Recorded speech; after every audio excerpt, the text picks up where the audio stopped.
സുഹൃത്തുക്കളെ, ഇന്നലെ നമ്മൾ വളരെ പെരിഫറലായിട്ട് തന്നെ വിദ്യാഭ്യാസത്തിൽ ഉണ്ടാവുന്ന മാറ്റത്തെക്കുറിച്ചിട്ട് പറഞ്ഞു. യഥാർത്ഥത്തിൽ അതിൻ്റെ വിശദാംശങ്ങളിലേക്ക് നമ്മൾ കടന്നിട്ടില്ല. അങ്ങനെ കടക്കുകയാണെങ്കിൽ നമുക്ക് അതിന് തന്നെ സമയം കുറേ കൂടുതൽ വേണ്ടി വരും. അപ്പോൾ അതുകൊണ്ട് തന്നെ ഞാൻ അവിടെ അത് പിന്നീട് ഇത് കേൾക്കുന്ന ആൾക്കാർ വല്ല അതിനെക്കുറിച്ചിട്ട് സംവദിക്കുന്നെങ്കിൽ, അഭിപ്രായം പറയണമെങ്കിൽ അത് നിങ്ങളുടെ അതിൽ തന്നെ കമൻറ്റ് ബോക്സിൽ ഇടണമെന്നും അതിന് അപ്പോഴപ്പോഴും കഴിയുന്നത്ര എനിക്കറിയുന്ന രീതിയിൽ പ്രതികരിക്കാമെന്നും എന്നെ എനിക്ക് പറയാനാവുള്ളൂ. കൃത്യമായിട്ട് അങ്ങനെയുള്ളൊരു പുതിയ ഈ പൗരവിദ്യാഭ്യാസത്തിൻ്റെ രീതികളെക്കുറിച്ചിട്ട് ഇനി ഇവോൾവ് ചെയ്യേണ്ടതാണ്. കൃത്യമായിട്ട് നമുക്കറിയില്ല. നമുക്ക് എല്ലാവർക്കും ഒരുമിച്ച് സമൂഹത്തിനൊന്നായിട്ട് അതിലേക്ക് നീങ്ങാൻ മാത്രമേ ഉള്ളൂ. ഇന്ന് ഞാൻ പറയാൻ ഉദ്ദേശിക്കുന്നത് കൃഷിയെക്കുറിച്ച്. 22-ാം നൂറ്റാണ്ടിലെ കൃഷി, അതിൻ്റെ യഥാർത്ഥത്തിൽ അതിൻ്റെ നിർവചനവും അതിൻ്റെ ലക്ഷ്യവും മാർഗവും തന്നെ ഒരു വലിയ പരിധി വരെ മാറുന്നതാണ്. അതായത് ഇന്ന് നമ്മളെ സംബന്ധിച്ചിടത്തോളം കൃഷി എന്ന് പറഞ്ഞത് ഭക്ഷണം ഉണ്ടാക്കാനും അതല്ലെങ്കിൽ നാണ്യവിളകൾ ഉണ്ടാക്കാനും ഉള്ള ഒരു സംവിധാനമായിട്ടാണ് കണക്കാക്കുന്നത്. നേരെ മറിച്ച് 22-ാം നൂറ്റാണ്ടോടുകൂടി ഈ മനുഷ്യൻ്റെ ചൂഷണം എങ്ങനെ ഈ ഭൗമഗോളത്തെ ആക്രമിച്ചുവെന്നും അതിനെ നശിപ്പിച്ചുവെന്നും ബോധ്യമാവുന്നതോടുകൂടി കൃഷിയുടെ നിർവചനം തന്നെ മാറുമെന്നാണ് എൻ്റെ അഭിപ്രായം എന്നർത്ഥം. അതായത് അത് ഏറ്റവും കൂടുതൽ ശുദ്ധവായു ഉണ്ടാക്കുന്നതും ശുദ്ധജലം പരമാവധി സംരക്ഷിക്കപ്പെടുന്നതും അതുപോലെ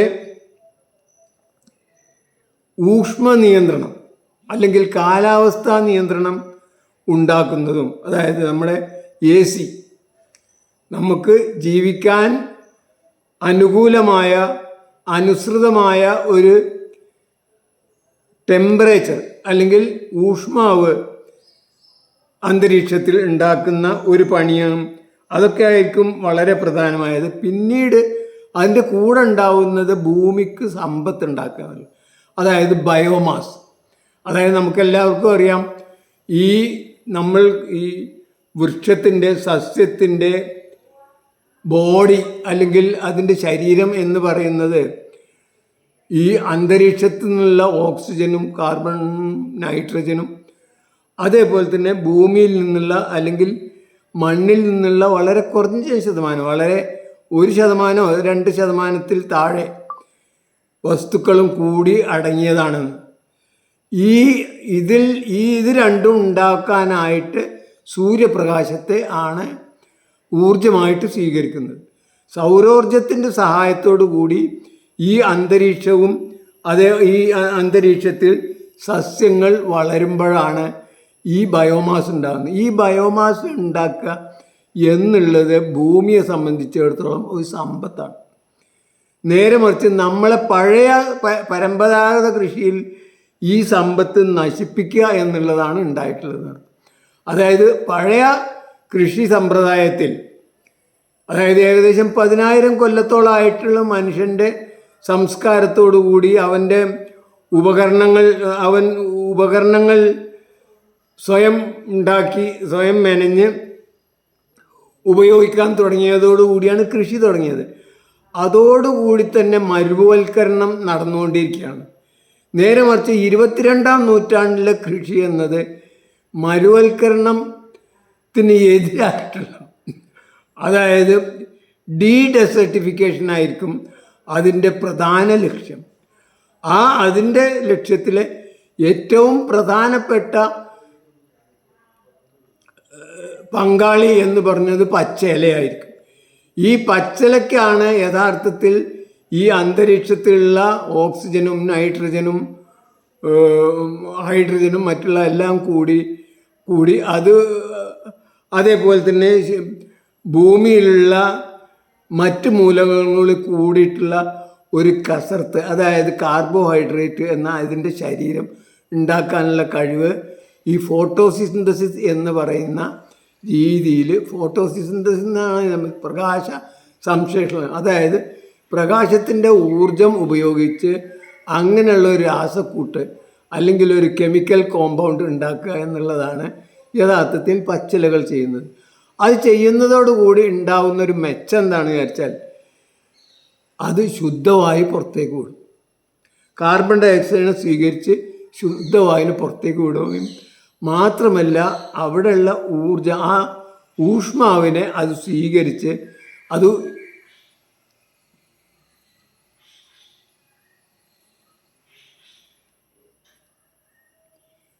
ഊഷ്മാവിനെ സ്വീകരിച്ച് നടക്കുന്ന ഒരു പ്രവർത്തനമാണത്. അത് സ്വീകരിക്കുന്നതോടുകൂടി തന്നെ നമുക്ക് ഈ സൂര്യൻ്റെ ചൂട് കുറഞ്ഞു കിട്ടും.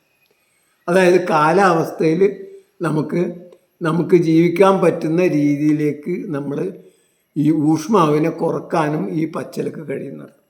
അങ്ങനെ അതുകൊണ്ട് തന്നെ അതായിരിക്കും പ്രാധാന്യം കൊടുക്കുന്നത്. അതിൻ്റെ കൂടെ ഈ വനവൽക്കരണമെന്നോ അല്ലെങ്കിൽ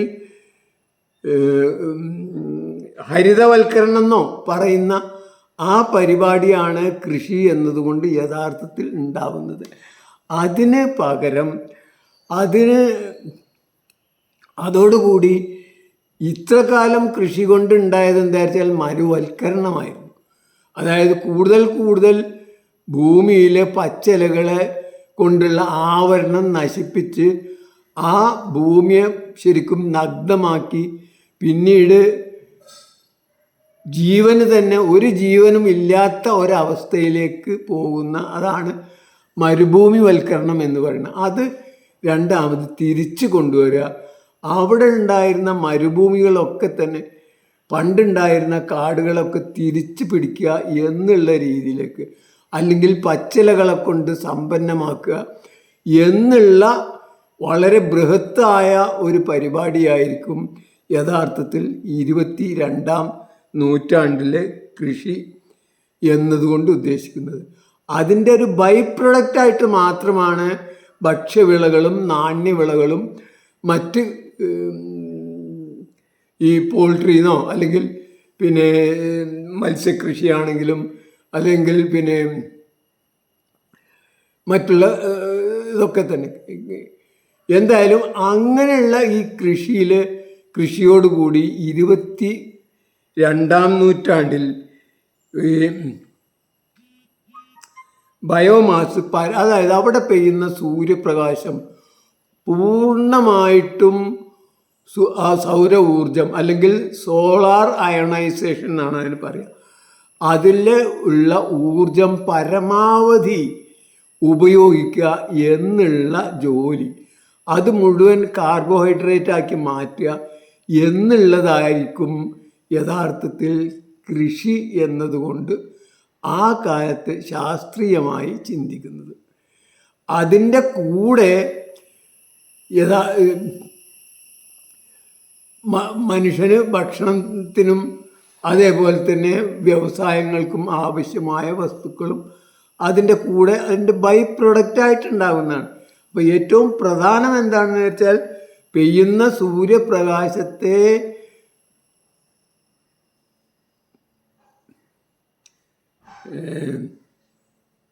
എന്താ പറയുക ഊർജ ബാറ്ററിയാണ് യഥാർത്ഥത്തിൽ ക്ലോറോഫിൽ നിന്ന് ഊർജ ബാറ്ററിയാണ്. അത് രണ്ടാമത് നമുക്ക് കത്തിച്ചാൽ ആ ഊർജം പുറത്തേക്ക് വരികയും അതിൻ്റെ മൂലകങ്ങളൊക്കെ തിരിച്ച് പഴയ രീതിയിലേക്ക് പോവുകയും ചെയ്യും. അതാണ് അതിൻ്റെ യഥാർത്ഥ രീതി. പറയുകയാണെങ്കിൽ ശരിക്കും ഒരു വാഴ എടുത്താൽ ഒരു വാഴയിൽ ഭയങ്കര ഇതൊക്കെ ഉണ്ടെങ്കിൽ തന്നെ അതിലെ ഹൈഡ്രജൻ, ഓക്സിജൻ, ജലം, കാർബൺ, നൈട്രജൻ ഇങ്ങനെ പല പല പല മൂലകങ്ങളുണ്ട്. ഈ മൂലകങ്ങളൊക്കെ തന്നെ യഥാർത്ഥത്തിൽ ഇതൊന്നായിട്ട് ഉണക്കി അതൊന്നായിട്ട് കത്തിച്ച് കളഞ്ഞാൽ തിരിച്ച് അവ പഴയ അതിൻ്റെ ലാവണങ്ങളിലേക്ക് തിരിച്ചു പോകും. അങ്ങനെ ലാവണങ്ങളിലേക്ക് തിരിച്ചു പോകുമ്പോൾ അത് 100 കിലോ ഉണ്ടായിരുന്ന സാധനത്തിൻ്റെ 1.5 കിലോ മാത്രമേ അതിൻ്റെ വെണ്ണീറുണ്ടാവുള്ളൂ. വെണ്ണീറാണ് യഥാർത്ഥത്തിൽ മണ്ണെന്ന് വരുന്നത്. ബാക്കിയുള്ളതൊക്കെ അന്തരീക്ഷത്തിൽ നിന്നും സൂര്യനിൽ നിന്നും വരുന്നതാണ്. അതൊക്കെ തിരിച്ചു പോയി. അങ്ങനെ അപ്പോൾ എന്തായാലും നമ്മൾ ഈ ആധുനിക കൃഷി സമ്പ്രദായം കൊണ്ട് ഇതുവരെ അഗ്രികൾച്ചറൽ യൂണിവേഴ്സിറ്റി ഒക്കെ നടത്തുന്നത് എങ്ങനെയെങ്കിലും പരമാവധി ഭൂമിയിലെ ഈ പച്ച മേലാപ്പ് പരമാവധി കുറക്കുക എന്നുള്ളതാണ്. അതല്ലെങ്കിൽ അത് വിഷം കൊടുക്കുക, ഭൂമിക്ക് വിഷം കൊടുക്കുക എന്നുള്ളതാണ് നമ്മുടെ ഈ ആധുനിക അഗ്രികൾച്ചറൽ യൂണിവേഴ്സിറ്റി ഒക്കെ ചെയ്യുന്നത്. എന്തായാലും അത് അപകടമാണെന്നും ഭൂമിയെ ഒരു രീതിയിലും നശിപ്പിക്കരുതെന്നും ജീവനില്ലാത്ത പ്രത്യേകിച്ച് രാസവസ്തുക്കൾ ഉപയോഗിക്കേണ്ട ഒരു കാര്യമില്ല എന്നും പരമാവധി ജലവും അതേപോലെ തന്നെ സസ്യങ്ങളുടെയും കഴിവുകൊണ്ട് നമുക്ക് ഇതിനെ പച്ചപ്പാക്കി മാറ്റാമെന്നും അവിടെ പെയ്യുന്ന സൂര്യപ്രകാശം പൂർണ്ണമായിട്ടും ഉപയോഗിക്കാമെന്നും നമുക്ക് മനസ്സിലാവും. അപ്പോൾ അത് നിങ്ങൾക്ക് നല്ലൊരു വലിയ തുറസായ ഒരു സ്ഥലത്ത് ഒരു മാവോ പ്ലാവോ അല്ലെങ്കിൽ ഒരു വലിയ വൃക്ഷം ഉണ്ടെങ്കിൽ നിങ്ങൾ അതിൻ്റെ അടിയിൽ പോയി നോക്കിയാൽ മതി എത്ര കണ്ട് ചൂട് അത് ആവാഹിക്കുന്നുണ്ടെന്ന്. അവിടെ തണുപ്പായിരിക്കും, അതിൻ്റെ താഴെ തണലിൽ തണുപ്പായിരിക്കും, നേരെ മറിച്ച് പുറത്ത് നല്ല ചൂടുണ്ടാവും. അപ്പോൾ അവിടെ പെയ്യുന്ന സൂര്യപ്രകാശം മുഴുവൻ അത് സ്വയം കാർബോഹൈഡ്രേറ്റ് ആക്കി മാറ്റാനായിട്ട് അത് സ്വയം വലിച്ചെടുക്കുകയാണെന്ന്. അപ്പോൾ അങ്ങനെ വലിച്ചെടുത്ത് മാന്ത്രിക ചെപ്പുകളാക്കി അല്ലെങ്കിൽ ഊർജ ഗുളികളാക്കി അല്ലെങ്കിൽ ബാറ്ററികളാക്കി വയ്ക്കുകയാണ്. ബാറ്ററികളാണ് യഥാർത്ഥത്തിൽ പച്ചിലകൾ അല്ലെങ്കിൽ അവയുടെ ഈ സസ്യത്തിൻ്റെ ശരീരഭാഗങ്ങൾ. അതൊക്കെ തന്നെ കത്തിച്ചാൽ രണ്ടാമത് തിരിച്ച് ആ ഊർജം പുറത്തേക്ക് റിലീസ് ചെയ്യപ്പെടുകയും ചെയ്യും. അപ്പോൾ അങ്ങനെയാണ് ഈ പുതിയ 22ാം നൂറ്റാണ്ടിലെ കൃഷി എന്നത് ഈ ഇന്ന് അഗ്രികൾച്ചർ യൂണിവേഴ്സിറ്റി ചെയ്യുന്ന ആസുരമായൊരു പണിയല്ല. അതായത് അതിൽ ഒരിക്കലും വിഷം ഉണ്ടാവില്ല. വിഷം എന്നത് ഈ എല്ലാ രാസവസ്തുക്കളും ജീവനെ സംബന്ധിച്ചിടത്തോളം വിഷമാണ്.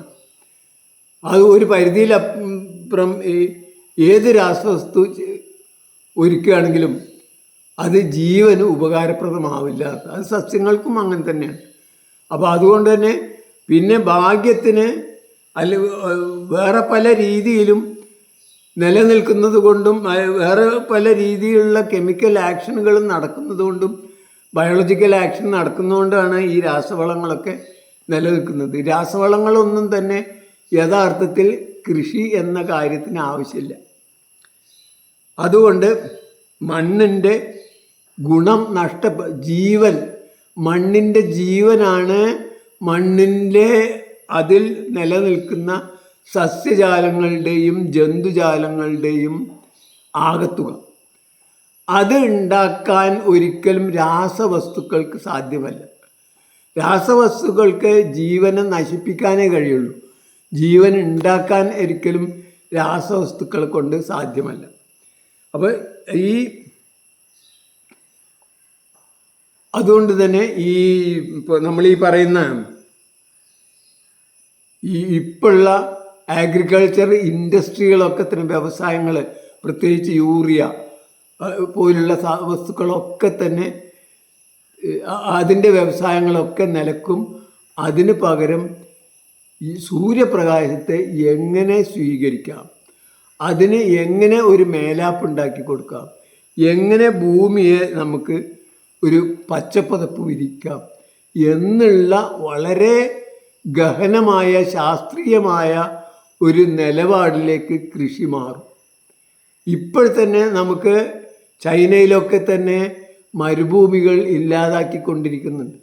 അവർ ടാക്ലമൽക്കാൻ മരുഭൂമി എന്ന് പറഞ്ഞാൽ ഏകദേശം 7% അവരുടെ ഭൂമിയിൽ മരുഭൂമിയായിരുന്ന അത് ഒന്നായിട്ട് മാറാൻ തുടങ്ങി എന്ന് കേൾക്കുന്നുണ്ട്. ഞാൻ കണ്ടിട്ടില്ല. എന്തായാലും അങ്ങനെയുള്ള ഒരവസ്ഥയിലേക്ക് നമ്മൾ ലോകമാകെ മാറും. മാത്രമല്ല നമ്മളെ പ്രപിതാമഹന്മാർ അവർ പുതിയ പുതിയ കണ്ടുപിടുത്തങ്ങളും പുതിയ പുതിയ ഉപകരണങ്ങളും ഉപയോഗിച്ച് ഈ ഭൂമിയിലെ വൃക്ഷങ്ങളെ സസ്യജാലങ്ങളെ ഒക്കെ നശിപ്പിച്ച് മരുഭൂമിയാക്കിയതിന് പ്രായശ്ചിത്തം ചെയ്യുന്ന ഒരു തലമുറയായിട്ട് 22-ാം നൂറ്റാണ്ടിലെ മനുഷ്യവർഗം മാറും എന്നാണ് എനിക്ക് പറയാനുള്ളത്. അതിൽ ഈ ഇവിടെ പെയ്യുന്ന സൂര്യപ്രകാശത്തിൻ്റെ വളരെ കുറഞ്ഞ ശതമാനം തന്നെ ഉപയോഗിച്ചാൽ മനുഷ്യന് ജീവിക്കാനുള്ള ഭക്ഷണങ്ങളും മറ്റും ഉണ്ടാക്കാൻ കഴിയുന്നതാണ്. പിന്നെ നമ്മളെ എസ്.എ. ദാബോൽക്കർ എന്ന ഒരു മാത്തമാറ്റിക്സ് പ്രൊഫസർ എഴുതിയ അദ്ദേഹത്തിൻ്റെ പ്ലൻറ്റി ഫോർ ആൾ എന്ന പുസ്തകത്തിൽ പറയും.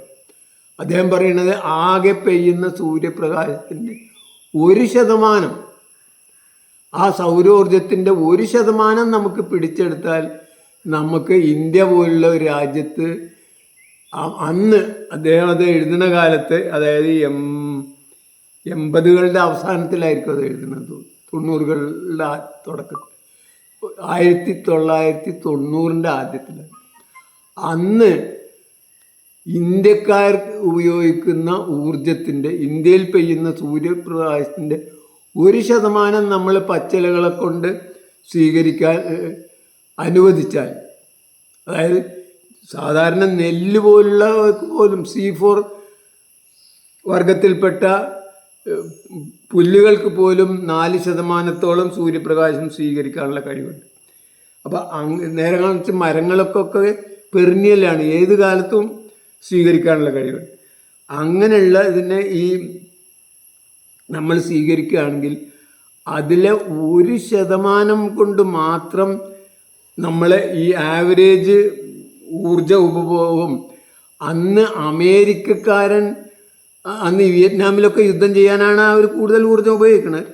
അവർ ഉപയോഗിക്കുന്ന നമ്മളെ ഊർജത്തെക്കാളും 79 ഇരട്ടി അവർ ഊർജ്ജം ഉപയോഗിച്ചു. അതിനേക്കാളും കൂടുതൽ ഊർജം നമുക്ക് അവൈലബിൾ ആണ് എന്നായിരുന്നു അദ്ദേഹം അതിൽ സമർത്ഥിച്ചത്, അദ്ദേഹം പ്രൂവ് ചെയ്ത്. അപ്പോൾ ഞാൻ പറഞ്ഞു വന്നത്, നമ്മൾ പെയ്യുന്ന സൂര്യപ്രകാശം വളരെ വളരെ വളരെ വളരെ കൂടുതലാണ്. അതിനെ ശാസ്ത്രീയമായി ബുദ്ധിപരമായി വിവേകപൂർവം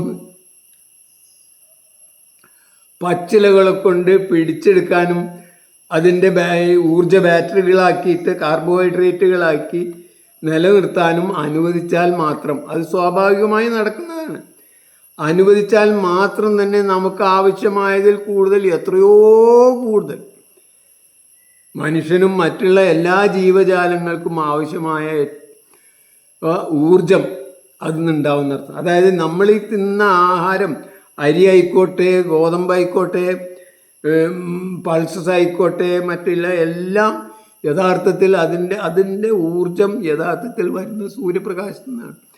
ഈ സൂര്യപ്രകാശം ബുദ്ധിപൂർവം വിവേകപൂർവം ശാസ്ത്രീയമായിട്ട് പിടിച്ചെടുക്കാനും അതിനെ ഹാർവെസ്റ്റ് ചെയ്യാനും നമുക്ക് കഴിഞ്ഞാൽ നമുക്ക് ഇവിടെ മറ്റ് യാതൊരു രീതിയിലുള്ള ഊർജത്തിൻ്റെയും പ്രൊജക്റ്റിൻ്റെ വലിയ ആവശ്യമൊന്നുമില്ല. ഇനി ഉണ്ടായിക്കോട്ടെ, അതായത് ഇങ്ങനെയുള്ള, ഇപ്പോൾ ഉദാഹരണമായിട്ട് വിൻമില്ലുകൾ, അതേപോലെ തന്നെ പിന്നെ ഹൈഡ്രോ ഇലക്ട്രിക് മില്ലുകൾ, ഇതൊക്കെ ഉണ്ടായിക്കോട്ടെ. അതായത് ഈ പരിസരം വൃത്തിയാക്കാത്ത, അന്തരീക്ഷ മലിനീകരണം ഇല്ലാത്ത ഏത് ഇന്ധനം ഉപയോഗിച്ചിട്ടും നമുക്ക് പിന്നെ ഉണ്ടാക്കുന്നതിന് വിരോധം. പക്ഷെ അതിൻ്റെ ഒന്നും ഒരാവശ്യം നമ്മൾ ബുദ്ധിപൂർവം കൃഷി ചെയ്യുകയാണെങ്കിൽ വേണ്ട എന്നും, ഇവിടെ പെയ്യുന്ന പാഴായി പോകുന്ന സൂര്യപ്രകാശവും സൗര ഊർജവും തന്നെ നമുക്ക് ആവശ്യത്തിൽ കൂടുതൽ ഉപയോഗിക്കാനായിട്ട് ഉള്ള ഊർജത്തിൻ്റെ കലവറകളാണ് എന്നുമാണ് യഥാർത്ഥത്തിൽ നാം മനസ്സിലാക്കേണ്ടത്. എന്തായാലും ഇപ്പോൾ നിലവിലുള്ള പിന്നെ കെമിക്കൽ ഫെർട്ടിലൈസർ അല്ലെങ്കിൽ പിന്നെ കീടനാശിനികൾ എന്നതിൻ്റെയൊക്കെ കാലം അവസാനിക്കും എന്നാണ് എനിക്ക് പറയാൻ. കാരണം ഇവക്കൊക്കെ തന്നെ സസ്യത്തിലെ അല്ലെങ്കിൽ ജീവനെ നിലനിർത്താൻ കഴിയില്ല, ജീവനെ നശിപ്പിക്കാനേ അവർക്ക് കഴിയുള്ളൂ. യഥാർത്ഥത്തിൽ ജീവനാണ് ഈ സൗരോർജം സ്വീകരിക്കാനുള്ള കഴിവ് നൽകുന്നത്. അതായത് ഒരു പ്രദേശത്തെ മണ്ണ് നോക്കുക. ഇപ്പോൾ നമ്മളെ നാട്ടിലെ ഒരു സ്ക്വയർ ഫീറ്റിൽ അല്ലെങ്കിൽ ഒരു ഏക്കറിലുള്ള ഭൂമിയിലുള്ള ആകെയുള്ള ഒരു കാട്ടിലെ ജീവികൾ, അതായത് സസ്യങ്ങളും ജന്തുക്കളും കീടങ്ങളും അടങ്ങിയ ബാക്ടീരിയകളും ഫംഗസുകളും അടങ്ങിയ ആകെയുള്ള ജീവൻ നോക്കും. ആ ജീവൻ ഉണ്ടായത് അവിടെയുള്ള ജീവൻ ഉള്ളത് കൊണ്ടാണ്. ഓരോ തുള്ളി രാസവസ്തുക്കളും രാസവിഷങ്ങളും രാസവളങ്ങളും അത് നശിപ്പിക്കാനും കുറക്കാനേ കഴിയുള്ളൂ. ഒരിക്കലും അത് കൂട്ടാനുള്ള കഴിവുള്ള ഒരു രാസവസ്തുവില്ല. നേരെ മറിച്ച് അതേപോലെ തന്നെ ഒരു ഏക്കർ നിങ്ങൾ മരുഭൂമിയിൽ ചെന്ന് നോക്കുക, അവിടെയുള്ള ജീവൻ എത്രയാണുള്ളത്? ജീവൻ വളരെ കുറവാണ്. ജീവൻ ഒരുപക്ഷെ സീറോ ആയിരിക്കും. സീറോ ആകുന്ന ജീവൻ സീറോ ആയിട്ടുള്ള ഒരു പ്രദേശത്താണ് മരുഭൂമി എന്ന് പറയുന്നത്. ചിലപ്പോൾ വല്ല ഓന്തോ ചിലപ്പോൾ വല്ല തേളോ മറ്റൊക്കെ ഉണ്ടായിക്കൂടായില്ല, അതല്ലാത്ത മറ്റുള്ള ഒരു ജീവി അവിടെ ഉണ്ടാവില്ല. നേരെ മറിച്ച് നമ്മൾക്ക് നല്ലൊരു കാട്ടിലോ ഒരു ഭൂമധ്യരേഖാ പ്രദേശത്തുള്ള കാട്ടിലോ, അപ്പോൾ നമ്മളെ ആ മരുഭൂമിയെ നേരെ തിരിച്ച് ഈ ഭൂമധ്യരേഖാ പ്രദേശത്തുള്ള കാട് പോലെ ജീവസമൃദ്ധമാക്കുക എന്നുള്ളതാണ് കൃഷി കൊണ്ട് യഥാർത്ഥത്തിൽ ഉദ്ദേശിക്കേണ്ടത്. ശാസ്ത്രീയമായ കൃഷി അതാണ്. അതിൽ നിന്ന് നമുക്ക് കിട്ടേണ്ടത്, നമുക്ക് ജീവിക്കാൻ നമ്മളെ ഭക്ഷണത്തിന് അതേപോലെ ജന്തുക്കളെ ഭക്ഷണത്തിനൊക്കെ ആ പെയ്യുന്ന സൂര്യപ്രകാശത്തിൻ്റെ ഊർജ സംരക്ഷണം ഫലപ്രദമായി നടത്തുകയാണെങ്കിൽ അതിൻ്റെ വളരെ വളരെ വളരെ നെഗ്ലിജിബിളായിട്ടുള്ള ഒരു ഭാഗം മാത്രമേ നമുക്ക് വേണ്ടതുള്ളൂ എന്നർത്ഥം. അങ്ങനെയുള്ള ഇതോടുകൂടി ഉണ്ടാകുന്നൊരു വലിയ കാര്യം എന്താ വെച്ചാൽ, ആദ്യമായിട്ട് ശുദ്ധവായു വേണ്ടത്ര നമുക്ക് കിട്ടുന്നത്. അതായത് കാർബോഹൈഡ്രേറ്റ് അത് സ്വീകരിക്കുകയും ഓക്സിജനെ പുറത്തു വിടുകയും ചെയ്യും. അതോടുകൂടി വായുമലിനീകരണം ഒരു വലിയ പരിധി വരെ കുറയും. രണ്ടാമതായിട്ട് ജലസംരക്ഷണം നടക്കും. അവിടെ ജലം ഉണ്ടാവും. ജലസാന്നിധ്യം ഉണ്ടെങ്കിൽ മാത്രമേ ഈ ജീവൻ്റെ പ്രക്രിയ നിലനിൽക്കൂ. അത് പല രൂപത്തിലും അവിടെ സംരക്ഷിക്കപ്പെടുന്നത് കൊണ്ട് തന്നെ ജലം അവിടെ ഉണ്ടായിക്കൊള്ളും. ആദ്യത്തെ കുറച്ച് കാലം ജലമുണ്ട്. ഇപ്പോൾ അവിടെ ഈ മരുഭൂമികളൊക്കെ ചുട്ടുപൊള്ളുന്നതുകൊണ്ട് തന്നെ മഴമേഘങ്ങൾ അത് വരികയാണെങ്കിൽ പോലും അവിടെ മഴ പെയ്യാൻ സാധ്യതയില്ല. നേരെ മറിച്ച് ഇങ്ങനെ കാരണം ഭൂമി ഭയങ്കരമായിട്ട് ചൂടാവുന്നത് കൊണ്ട് ഈ ചൂട് കാരണം ഈ മഴമേഘങ്ങൾ ഘനീഭവിക്കാതെ മാറിപ്പോവും. നേരെ മറിച്ച് ഇവിടെ മുഴുവൻ പച്ചലുകളാവുമ്പോൾ അവിടെ മഴ പെയ്യാൻ സാധ്യത കൂടുതലാണെന്ന്. അപ്പം അങ്ങനെ യഥാർത്ഥത്തിൽ കാലാവസ്ഥയിൽ പോലും കൂടുതൽ സൃഷ്ടിപരമായ ക്രിയേറ്റീവായിട്ടുള്ള ഒരു മാറ്റം ഉണ്ടാക്കാൻ ഈ കൃഷിക്ക് കഴിയും. ഈ കൃഷിയുടെ ആസുരമായ അശാസ്ത്രീയമായ രീതി കൊണ്ടാണ് യഥാർത്ഥത്തിൽ ഇന്നത്തെ അവസ്ഥയിൽ എത്തിയിരിക്കുന്നത്. അത് തിരിച്ചു നടക്കുന്ന അല്ലെങ്കിൽ തിരിച്ചുള്ള ഒരു ശാസ്ത്രീയ രീതിയിലേക്ക് മാറും. ഇന്നത്തെ പോലെ വെള്ളക്കാരൻ്റെ അടിമകളായ അഗ്രികൾച്ചറൽ യൂണിവേഴ്സിറ്റിയുടെ വ്യവസായവും അതേപോലെ തന്നെ കീടനാശിനി വ്യവസായത്തിനൊന്നും പ്രസക്തി ഇല്ലാതാവും. അതൊന്നുമല്ല വേണ്ടത്. ജീവനെ പരിപോഷിപ്പിക്കുക എന്നുള്ളതാണ് കൃഷി കൊണ്ട് ഉദ്ദേശിക്കുന്നത്. മാത്രമല്ല സൂര്യപ്രകാശത്തെ പരമാവധി കെണിയിലാക്കുക അല്ലെങ്കിൽ ഊർജ ഗുളികളാക്കി മാറ്റുക എന്നുള്ള പ്രകൃതിയുടെ ദൈവത്തിൻ്റെ പരിപാടി പരമാവധി പ്രയോജനപ്പെടുത്തുക എന്നുള്ളതാണ് നമ്മൾ അതുകൊണ്ട് ഉദ്ദേശിക്കുന്നത്.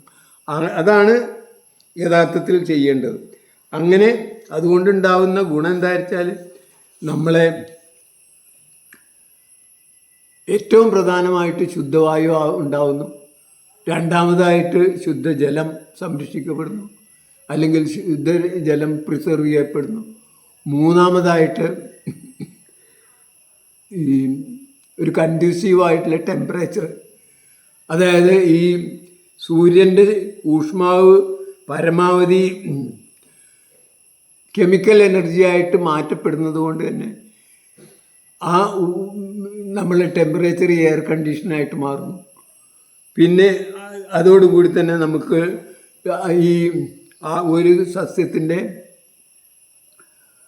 പ്രത്യേകിച്ച് പഴങ്ങളോ മറ്റൊക്കെ ഉള്ള ഒരു സസ്യത്തിനെ സംബന്ധിച്ചിടത്തോളം അതിൻ്റെ ഊർജത്തിൻ്റെ മൂന്നിലൊന്ന് അതുണ്ടാവാനും മൂന്നിലൊന്ന് അതിൻ്റെ പ്രവർത്തനങ്ങൾക്കും മൂന്നിലൊന്ന് അതിൻ്റെ വിത്തുകളായിട്ടും അതിൻ്റെ നിലനിൽപ്പിനും അതിൻ്റെ പ്രജനനത്തിനുമായിട്ട് ഉപയോഗിക്കുന്ന ഈ വിത്തുകളാണ്. അതായത് മൂന്നിലൊന്ന് ഊർജം, ഇപ്പോൾ വാഴക്കാണെങ്കിലും അല്ലെങ്കിൽ മാവിനാണെങ്കിലും ഒക്കെ മൂന്നിലൊന്ന് ഊർജം അതിൻ്റെ വിത്തുകളായിട്ട് അത് ഉപയോഗിക്കാൻ കഴിയും. അത് പ്രകൃതിക്ക് തരും, തിരിച്ചു തരും.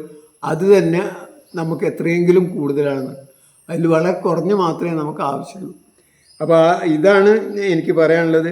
അതായത് രാസവളത്തിൻ്റെയും രാസവസ്തുക്കളുടെയും ശാസ്ത്രം പുറന്തള്ളപ്പെടും. കീടനാശിനി എന്ന് പറയുന്ന സാധനം കണ്ടാൽ നമ്മൾ, പ്രത്യേകിച്ച് 22-ാം നൂറ്റാണ്ടിൽ കീടനാശിനി എന്ന് പറഞ്ഞാൽ നമുക്ക് ഇന്ന് എങ്ങനെയാണോ നമ്മൾ ഒരു മാട്ടുമാരണക്കാരനെ പുച്ഛത്തോടു കൂടിയും അപരിഷ്കൃതനായിട്ടും കാണുന്നത്, അതേപോലെ കാണും.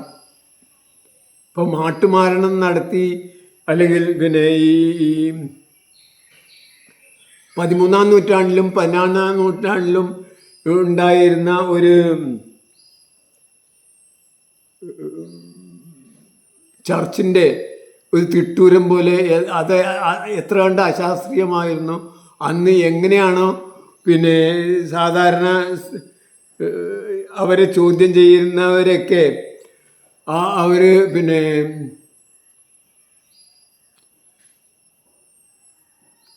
തീകുണ്ടത്തിലെറിയാനും ചുട്ടുകൊല്ലാനൊക്കെ അവർ വിധിച്ചിരുന്ന്, അത് എത്രത്തോളം വിഡ്ഢിത്തമായിരുന്നു. അവരെ പ്രത്യേകിച്ച് പുരോഹിതന്മാരെ ചോദ്യം ചെയ്യുന്ന സ്ത്രീകളൊക്കെ യക്ഷികളാണ്, അവരൊക്കെ തീയിട്ട് കൊല്ലണം എന്നാണ് തീയിട്ട് കൊന്നിരുന്നത്. അതേപോലെ അവരെ എങ്ങനെയാണോ ഇന്ന് നാം കാണുന്നത്, അതേപോലെ നമ്മൾ ഈ ഇന്നത്തെ ഈ അഗ്രികൾച്ചർ യൂണിവേഴ്സിറ്റിയെയും അവരുടെ പ്രയോഗത്തെയും കീടനാശിനി പ്രയോഗത്തെയും നമ്മൾ കാണും എന്നാണ് എനിക്ക് പറയാനുള്ളത്. എന്തായാലും അങ്ങനെ ആണെങ്കിൽ ഈ ഭൗമഗോളത്തിൽ ഉണ്ടാകുന്ന പ്രത്യേകത എന്താ വെച്ചാൽ, കൃഷി കൊണ്ട് നമ്മൾ ഇത്ര കാലം ചെയ്തിരുന്ന ആസുരമായ കൃഷി മാറ്റി ഇത് സർഗാത്മകമായ അല്ലെങ്കിൽ നിർമ്മാണാത്മകമായ സൃഷ്ടിപരമായ ഒരു കൃഷിയിലേക്ക് മാറും. ആ കൃഷിയുടെ പ്രത്യേകത എന്താണെന്ന് വെച്ചാൽ, പരമാവധി സൂര്യപ്രകാശത്തെ കാർബോഹൈഡ്രേറ്റുകളാക്കുക എന്നുള്ളതാണ് അതിൻ്റെ പ്രധാന ലക്ഷ്യം. അതിൻ്റെ ഒരു ബൈ പ്രൊഡക്റ്റായിട്ടാണ് അതിൽ ഉപയോഗിക്കുന്ന സ്പേഷീസുകളിൽ നമുക്ക് കൃഷിക്കായിട്ട് നമ്മൾ ഉപയോഗിക്കുന്ന വിത്തുകളുടെ, സസ്യങ്ങളുടെ ലക്ഷണത്തിനനുസരിച്ച്, അവയുടെ സ്വഭാവത്തിനനുസരിച്ച് ഭക്ഷണം എത്ര കണ്ട് നമുക്ക് വേണം, അതിനനുസരിച്ച് അതും കൂടെ നമ്മൾ ഉണ്ടാക്കുന്നു എന്ന് മാത്രം. അപ്പോൾ ഞാൻ പറഞ്ഞു വന്നത്, ഈ ഭക്ഷ്യം എന്ന ലക്ഷ്യം പോലും മാറി സൂര്യപ്രകാശത്തെ പരമാവധി ഉപയോഗിക്കുക, ഹാർവസ്റ്റ് ചെയ്യുക, അല്ലെങ്കിൽ കൊയ്തെടുക്കുക എന്നുള്ള അതിവിശാലമായ വിപുലമായ ഒരു ലക്ഷ്യത്തിലേക്ക് നമ്മളെ കൃഷി സമ്പ്രദായം തന്നെ മാറും. അപ്പോൾ ഈ അഗ്രികൾച്ചറൽ യൂണിവേഴ്സിറ്റിയുടെ ഈ പിന്നെ പ്രത്യേകിച്ചും മുതലാളിത്തത്തെയും വ്യവസായത്തെയും രാസവ്യവസായത്തെയും സംരക്ഷിക്കുന്ന അതിനൊന്നും ഒരു വിലയുണ്ടാവില്ല. അവരൊക്കെ നമ്മൾ എങ്ങനെയാണോ പണ്ട് 13-ാം നൂറ്റാണ്ടിലും 10-ാം നൂറ്റാണ്ടിലൊക്കെ അന്ധവിശ്വാസത്തിൽ അഭിരമിച്ചിരുന്ന ജനങ്ങളെ നിഷ്ഠൂരമായി തീകുണ്ടത്തിലേക്കൊക്കെ വലിച്ചെറിഞ്ഞിരുന്ന ആ മനുഷ്യന്മാരെ പോലെ, ആ അന്നത്തെ പുരോഹിതന്മാരെ പോലെ ഈ കൃഷി പുരോഹിതന്മാരെയും നമ്മൾ കാണും എന്നാണ് എനിക്ക് പറയാനുള്ളത്. എന്തായാലും യഥാർത്ഥത്തിൽ പ്രകൃതിയാണ് കൂടുതൽ ശരി. പ്രകൃതിയിലകത്താണ് നമ്മളും. നമ്മൾ പ്രകൃതിയിൽ നിന്ന് വിഭിന്നരല്ല.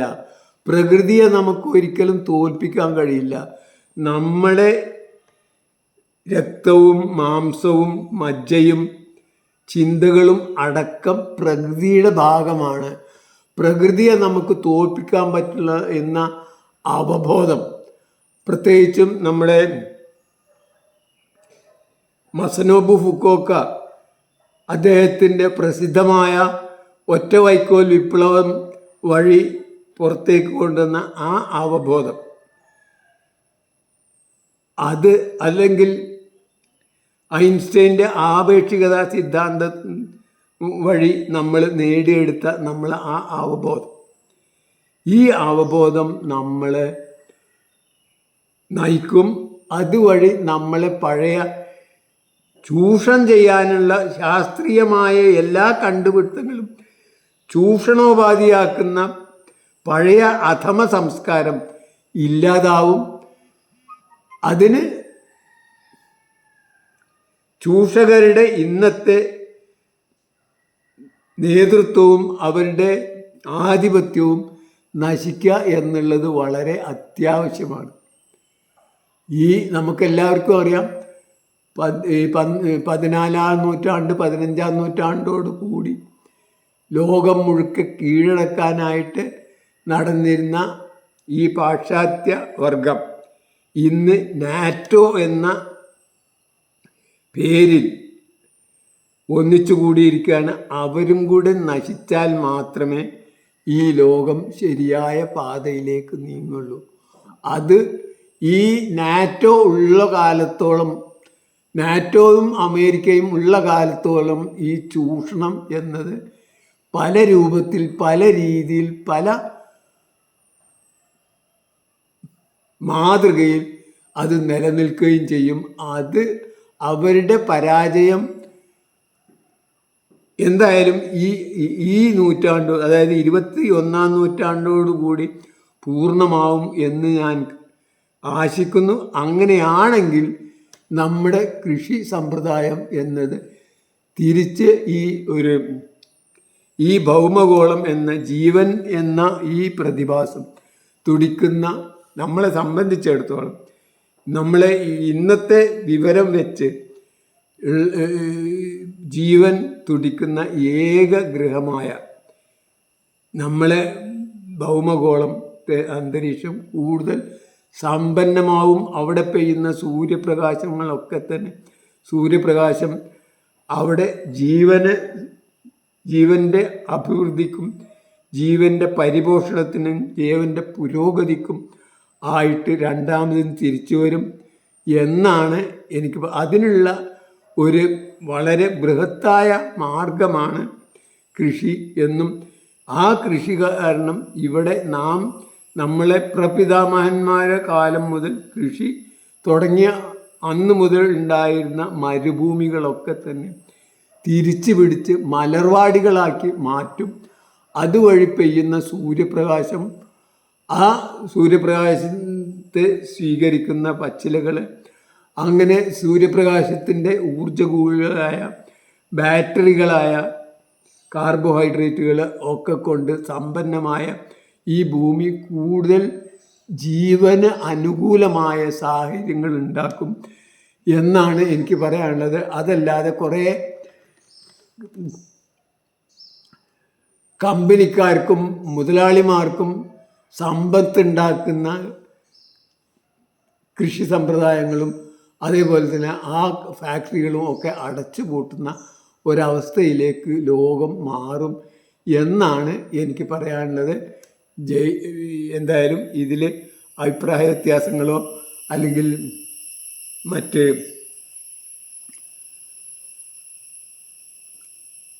അഭിപ്രായങ്ങളുണ്ടെങ്കിൽ നിങ്ങൾ അറിയിക്കണം. എന്തായാലും എൻ്റെ ഇത് പൂർണ്ണമായും ശരിയാണെന്നുള്ള അഭിപ്രായമൊന്നുമില്ല. ഇതൊരു സംവാദമായിട്ട് ഇരിക്കട്ടെ. എന്തായാലും നമ്മളൊക്കെ തന്നെ ചാവാനായി. നമ്മുടെ ഇനി വരുന്ന സ്വപ്നം, നമ്മളെ മക്കളൊക്കെ തന്നെ, ഇനി വരുന്ന തലമുറകൾ കൂടുതൽ സ്വർഗീയമായ ഒരു ലോകം പണിയുമെന്നും അതിലവർ ആനന്ദത്തോടു കൂടി ജീവിക്കുമെന്നും നമുക്ക് ആശിക്കാനുള്ള വകയുണ്ട്. അതിൽ താല്പര്യമുള്ളവർ, ഈ കാര്യത്തിൽ താല്പര്യമുള്ള ആൾക്കാർ ഇതിൽ പ്രതികരിക്കണം, സംവദിക്കണം, അഭിപ്രായങ്ങൾ പറയണം എന്ന് വളരെ വിനീതമായി അഭ്യർത്ഥിച്ചുകൊണ്ട് നിർത്തുന്നു. ജയ് ഹിന്ദ്, ജയ് ജഗത്, ജയ് ജീവൻ.